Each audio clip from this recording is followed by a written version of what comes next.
I want to bring in a connection between what we saw last week and today, what we will be seeing. We saw about the wisdom of God, and today we'll be looking at the power of God.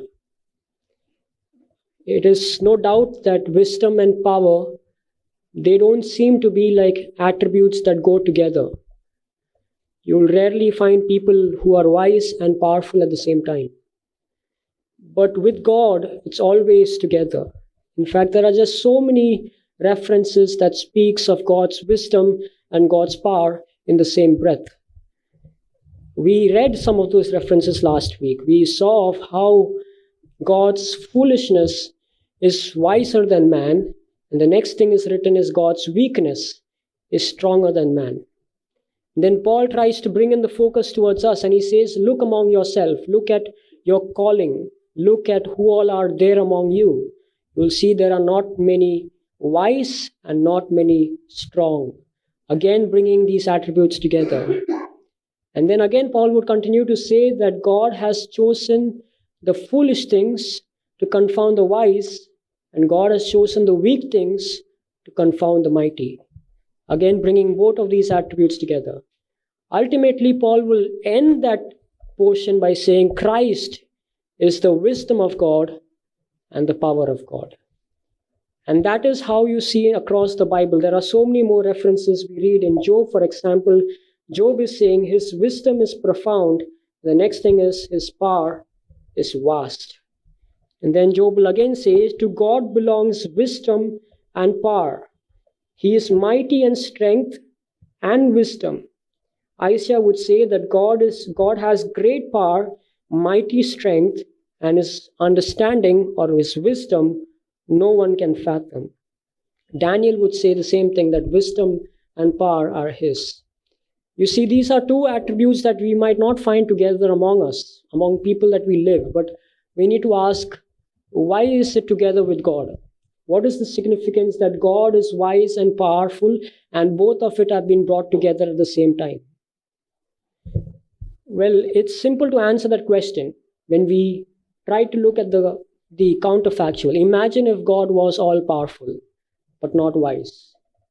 Imagine if God was all wise but not powerful. And then you have two useless situations. We live among people like this. If you just open today's newspaper or you open up tomorrow's newspaper, try opening up right into the middle of it, you will end up in a section called op-ed or editorial. There's just too much of wisdom in it, too much of thought put into it. People who are working in think tanks and NGOs write those articles, so much intelligence into it. And most of whatever they write, it can make our lives better, but it remains in the paper. It's never brought into implementation. Why? Those people with wisdom, they don't have power to execute. They just hope that the people in power will read those articles and execute it. So much of all human wisdom is powerless. It's only on paper. And then you look at people around us who we vote, who we elect and give them power, how they are not even literate most of the times. They don't even have wisdom. They are so foolish. And yet we give them so power. So you see, we have so much of too much wisdom and too much power. And we have experience of what wisdom is without power and what is power without wisdom. If it's only wisdom, then it is just intelligence, just too much of intellectuals blabbing a lot. And if we have too much of power and no wisdom, it is just brute force. It doesn't help. But when we come to God, God says that he has founded this earth with wisdom and established it with his power. And Christ is the wisdom of God and the power of God. How these two attributes are inseparable makes God God. And so let's look today about the power of God, just his attribute of he being powerful. I understand that this is something that we might have learned it so very well from childhood. We've been singing songs, our God is so great and strong and so powerful. It is not just about us. It is the most common attribute that anybody, even outside Christianity, knows about God. Let's just begin by Ephesians 1. Ephesians 1, verse 18 and verse 19 we read. And before we go into this passage, I have a small exercise for you to do, a small challenge, a small thinking that you have to put in. Imagine that you have to describe God's power, and you can pull in as many as words, as many as statements you want, as many as synonyms and adjectives to describe God's power.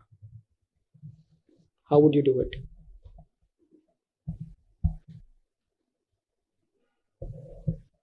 You can describe God's power as creative as you are. You can put in as many words, as many synonyms, but your end objective is to describe God's power. You could begin by saying He's very powerful. Then, come on. He is omnipotent, yes. Unfathomable, okay. That is what we have read here. In one of the translation, it says of His immeasurable power. Even His power is beyond comprehension, yes. And then any other way you can describe God's power. Life giver, yeah.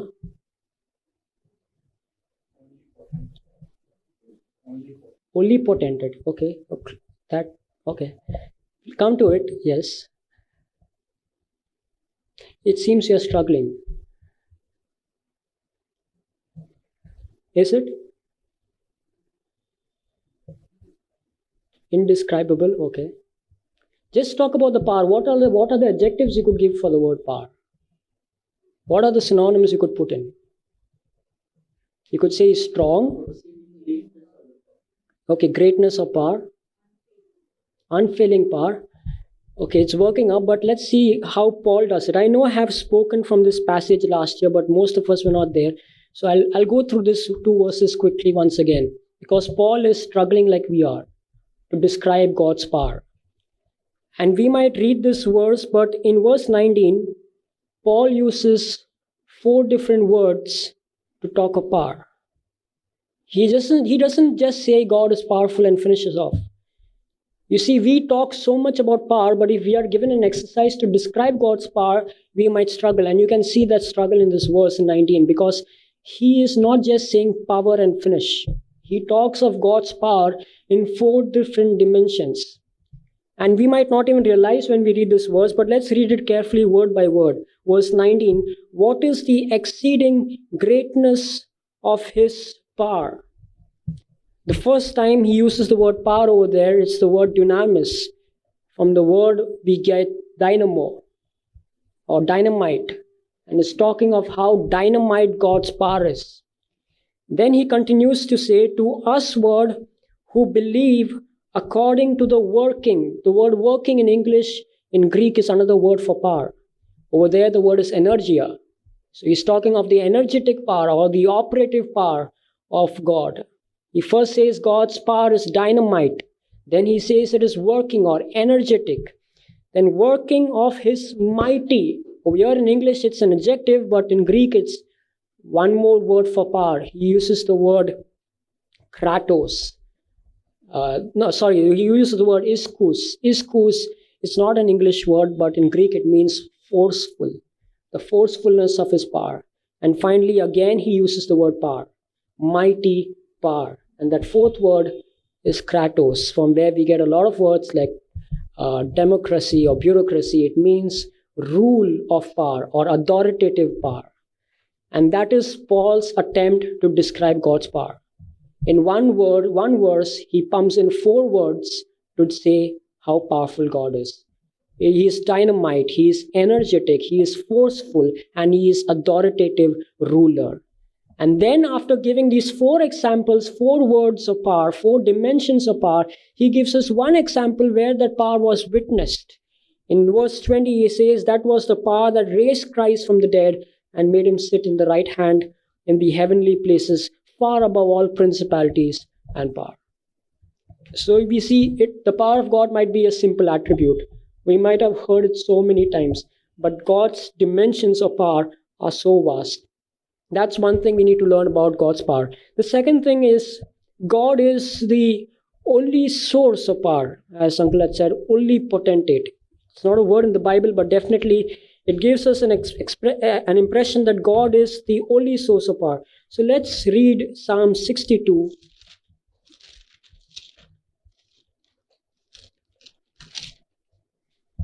Psalm 62 and verse 11.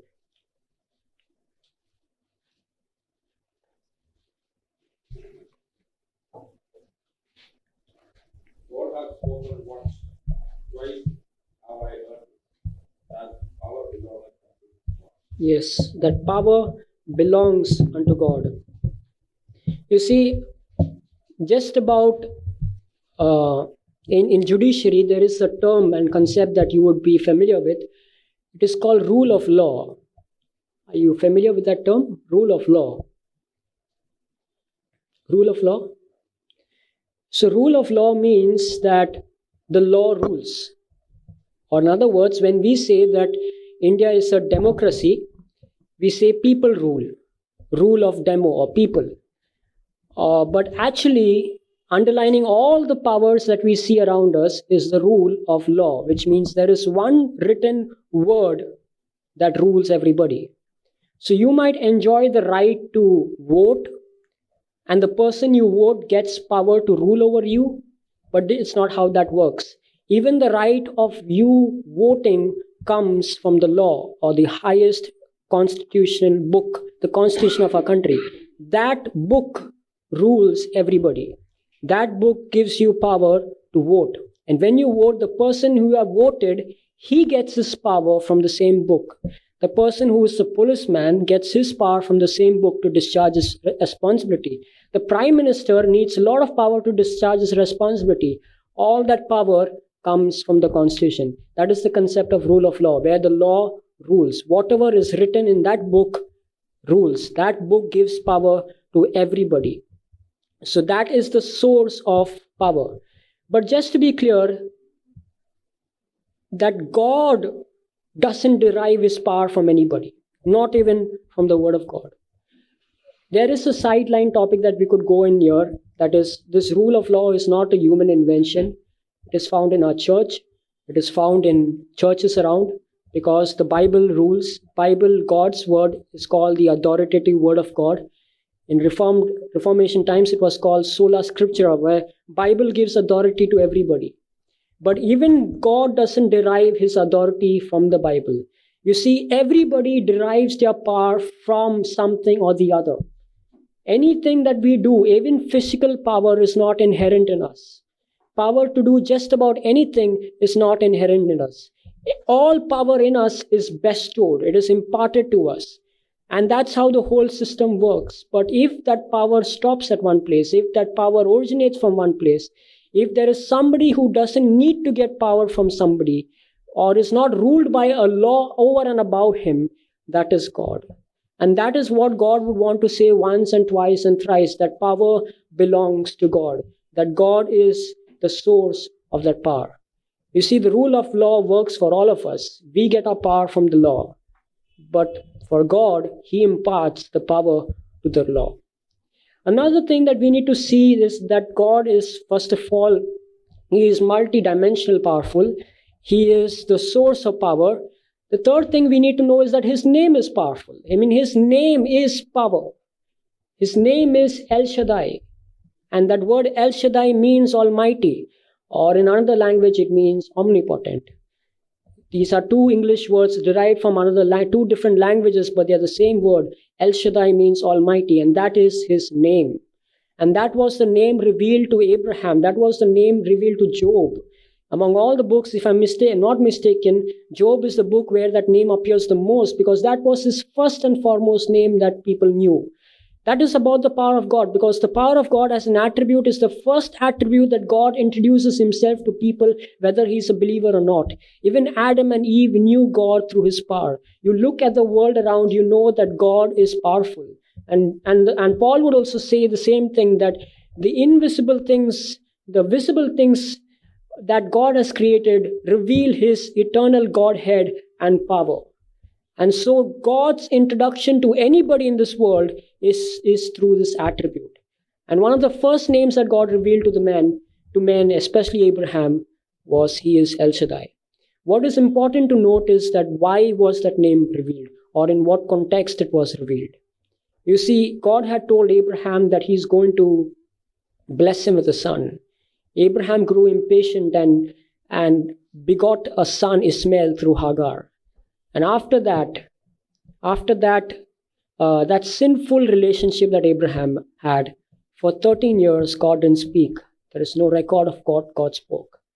And God breaks that silence by saying, Abraham, I'm El Shaddai. God breaks that silence or reprimands Abraham for not trusting God enough, for not believing in God enough, that Abraham, I am God Almighty.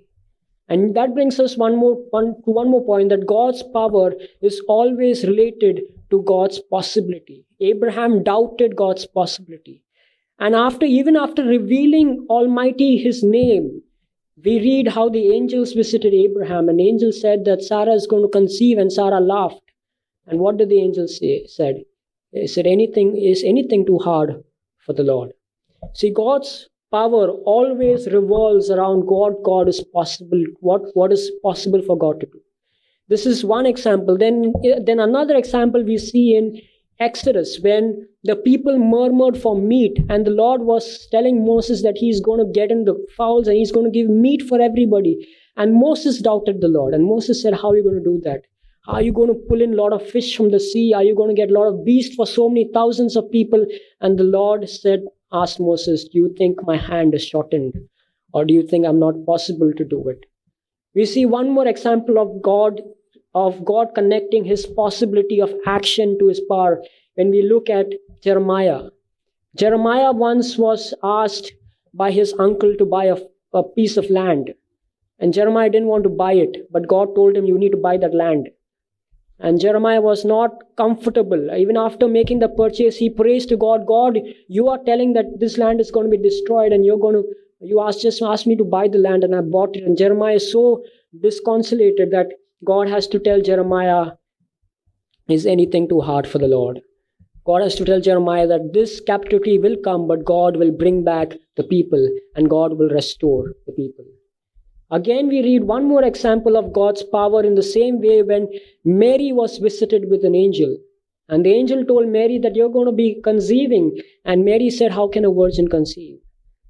And the Lord said, with God, nothing is impossible. Ultimately, we read one more example of a rich man coming to the Lord. And the Lord telling that the rich will scarcely enter heaven, like a camel going through a needle. And the disciple says, then who will be saved? Who shall be saved? And God so beautifully puts that with man, it is impossible. But with God, all things are possible. So that brings us to the concept of God's power, God's possibility, boiling down to our salvation. How impossible was our salvation? But with God, all things are possible. The very fact that we are saved is because God made it possible. You see, one more thing that God says is powerful is His word. This is very powerful. This is said to be a two-edged sword that pierces the soul and the spirit and joints and marrow. Again, we read in Psalm 107, it says that He sent out His word and healed them and delivered them from their destruction. In Isaiah, God says that my word goes out, it shall not return to me empty, but it shall accomplish that which I purpose and shall succeed in the thing which I send. That is how God's word is described. God's word that accomplishes everything. God's word that heals and restores and saves people from destruction.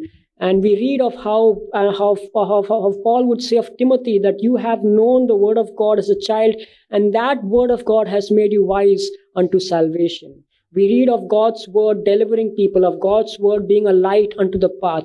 We see of God's word giving us power against demons, against principalities and powers of the earth. One of the most beautiful examples was when the Sadducees came and they questioned the resurrection of the Lord. And the Sadducees asked the Lord Jesus, they asked him, how is 7 brothers marrying to one single person? I mean, it's such a hypothetical situation. Seriously, how will 7 brothers marry to one person who always has her husband killed? But eventually all 7 of them get married, all 7 of them die, all 7 of them are in heaven. And the question is, who is whose husband is this wife, or whose husband will this wife have? And the Lord doesn't answer the question the way they wanted. They come with a lot of wisdom, but it's absolute foolishness. The Lord says that you err. Your error is what? Your error is that you do not know the scriptures and the power of God.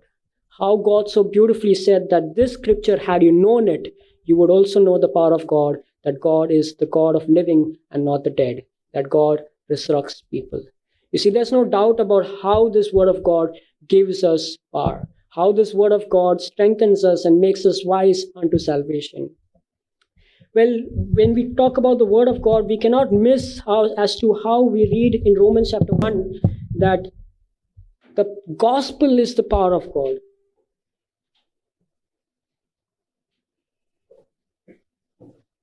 How gospel is the power of God. One thing is that the way we understand that verse is that yes, gospel is the power of God because gospel saves, gospel converts, gospel transforms, and all of that is the power of God. No doubt that gospel is the power of God because it saves. But you see, salvation is not just the day you get pardoned or you're forgiven or you're born again. And the gospel is the power of God not just because you need to be saved, you need to be transformed, or you need to begin your journey. You need this power for your end of your journey, till the end of your journey. And gospel gives you that power. You see, this power is not just for the day you get born again. You need to serve God with the power. And that's how Peter says that you need to serve him with the ability that God gives you, or with the power that God gives you. Again, we read of how Peter would say that you are kept in this world, you are kept until the eternal day by the power of God. And you see, the power of God is what ultimately people in heaven will praise God for. In the marriage of the Lamb, people will say, hallelujah, the Lord, the omnipotent, reigns. That is the praise that people will give on the day when the church is joined with her groom. And you see, that makes complete sense that gospel is the power of God. It is power of God to save. It is power of God to serve God. It is power of God to sustain your life. It is power of God ultimately to be kept until the glorification. All of that requires the power of God. And that makes sense to say the gospel, the good news that what God has done is the power of God. Unseemingly so, we also need to know that cross is the power of God. That one of the most disdainful objects of history is the power of God. We need to read this verse from 1 Corinthians chapter 1.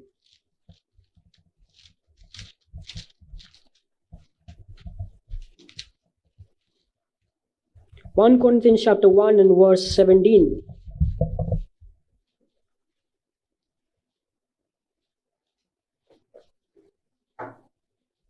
1 Corinthians chapter 1 and verse 17, for Christ sent me not to baptize, but to preach the gospel, not with wisdom of words, lest the cross of Christ should be emptied of its power. Verse 18, for the preaching of the cross is to them that perish foolishness, but unto us which are saved, it is the power of God. And that's how God saves people. That's amazing. God doesn't ask us to bring our power into place, our abilities, our works, our actions. God says, look at the cross. God the omnipotent, Christ the omnipotent was on the cross and he died. To understand Christ, the cross is the power of God. We need to look at the power of Christ. We need to look at Christ being powerful. We need to see him before his time began on this earth.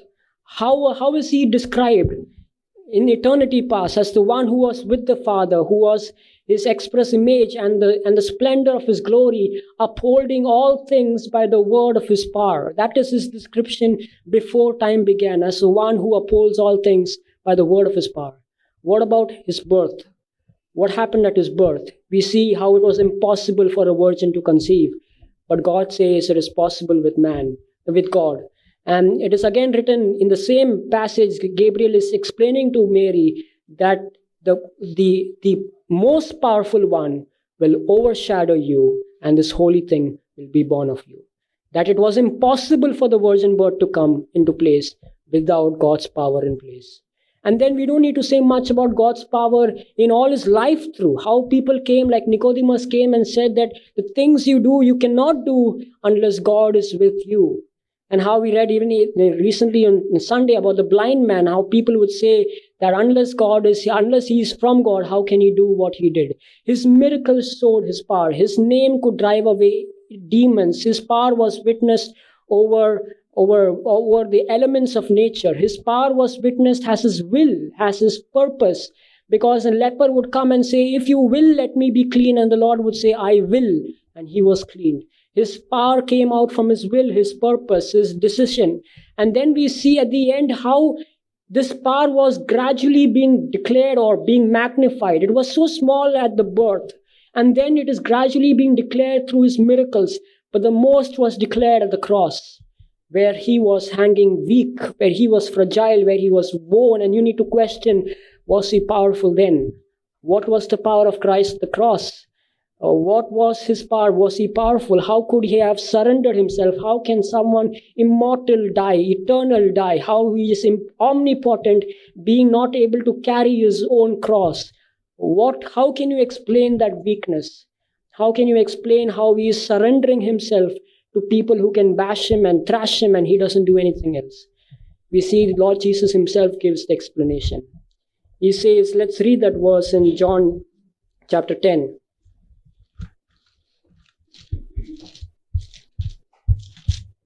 John chapter 10, verse 17. Now, therefore, does my Father love me, because I lay down my life, that I might take it again. No man takes it from me, but I lay down of myself. I have the power to lay down. I have the power to take it again. You see, we can all agree that resurrection is the power of God. But Christ going through that suffering, that laying down, that sacrifice, Christ says, I have the power to do it. So all what happened from Gethsemane to Golgotha was a witness of his power. So even when Pilate challenged Christ that I have the power to release you, what would Christ say to Pilate? You have no power against me except it is given from above. You see, this is how Peter also explained the power of Christ, that it was impossible for Christ to be held by the power of death. That's why he resurrected. And even on the cross, when people would say, come down from the cross, come down so that we might believe. And that might look like a sign of weakness that he cannot come down. He's nailed to the cross and nails are holding him. He's probably weak, but it's written over here that I have the power to lay down. I am surrendering. His power was not witnessed by not coming down. His power was witnessed by holding on to the cross for us. That whole agony showed us God's power. And then ultimately God's power, his dynamo, his energy, his ischus, his kratos, all of it was at place on the third day, raising up Christ to be placed on the right hand of power. That was the words of Christ to the Pharisee, that I am the Son of Man, and you will see me coming in the right hand of power. See, that is the power of Christ. And then when you realize that this omnipotent God on the cross became weak, this omnipotent God on the cross suffered for us. And this is the weakness we need. And this is controversial. This is contradictory to all what the world will teach us, because the world will never teach you to be weak, but we need to be weak to enjoy this power. God's power is communicable. His wisdom is communicable. His holiness is communicable. His love is communicable. We saw how to receive God's wisdom, but the way we receive God's power is through ourselves becoming weak. If we are not weak, we do not receive God's power. If we are strong in our own self, if we think we can do it in our own merit, if we think we can establish God's work in our own flesh like Abraham did, God will remind us that he is powerful, that he is almighty, that he is El Shaddai. You see, Paul had reasons to be proud, didn't he? He had reasons to be proud, but Paul would say that God gave me a thorn in my flesh, that I should be weak. And then he says, I'm going to glory in my weakness. I'm going to desire that weakness, that the power of Christ might rest upon me. You see, that power in 2 Corinthians is called grace. And that shows how power of God or the grace of God is not mere favor. It is not mere forgiveness. God giving us power is his grace. And then Paul would conclude this way towards the end of his life, that I have labored more than other disciples, but not I, but the grace of God that works in me. You see, this is how we are supposed to live our life. We are supposed to embrace our weakness. We are supposed to know that we are weak. Our life cannot be lived by the power of our flesh and who we are, what we do. Let's read one passage, 1 Corinthians chapter 2.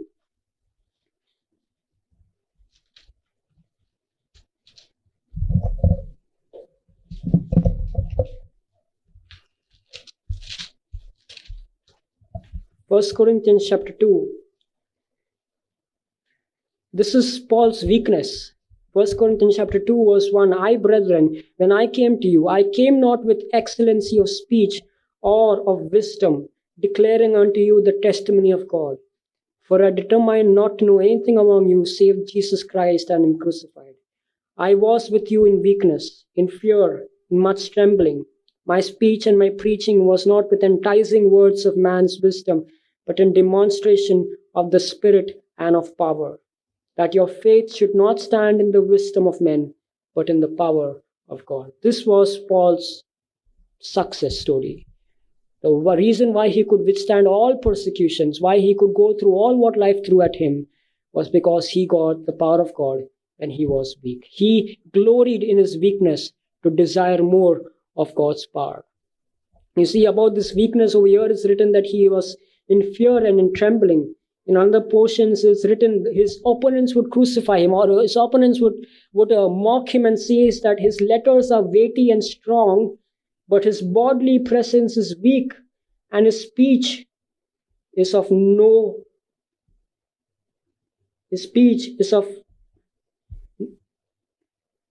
account. His bodily presence is weak, and his speech is of no account. In Galatians, he would again talk of his weakness. You say, you know, it was because of my bodily ailment that I preached the gospel to you at first, and though my condition was a trial to you, you did not scorn or despise me.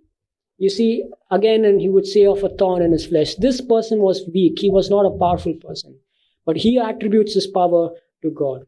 If we want to experience this power, we want to experience this immeasurable power, it begins by saying, I am weak, that I have nothing to offer, that my abilities cannot be of any good to save myself, to serve you, to sustain my faith, or eventually be glorified. It is God's power at the end.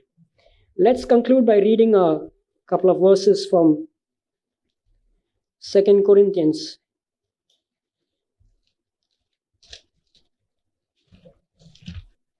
The last chapter, chapter 13.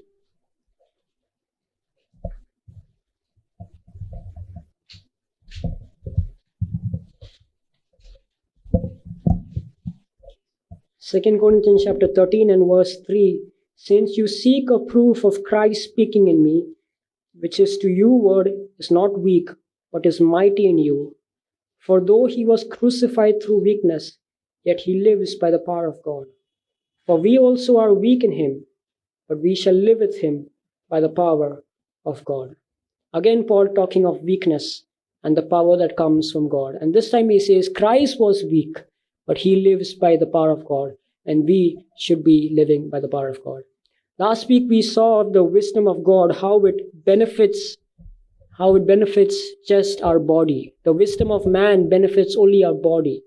The same is about the power of man. You see, our imaginations and our fantasies have run wild. We have invented for ourselves characters and that talks of superhumans with great powers, and it is all about the body. We want more strength with our hands. We want more strength with our legs. We don't fly, so we want strength to fly. And we invent ourselves as superhumans. Again, a power that only benefits our body. But God's power is not so. God's power is not for our body. We might be very weak in our body. In fact, it is important to acknowledge our weakness to gain this power. And God's power is for our soul, for our spirit, that our soul is saved till the end. May God's name be glorified.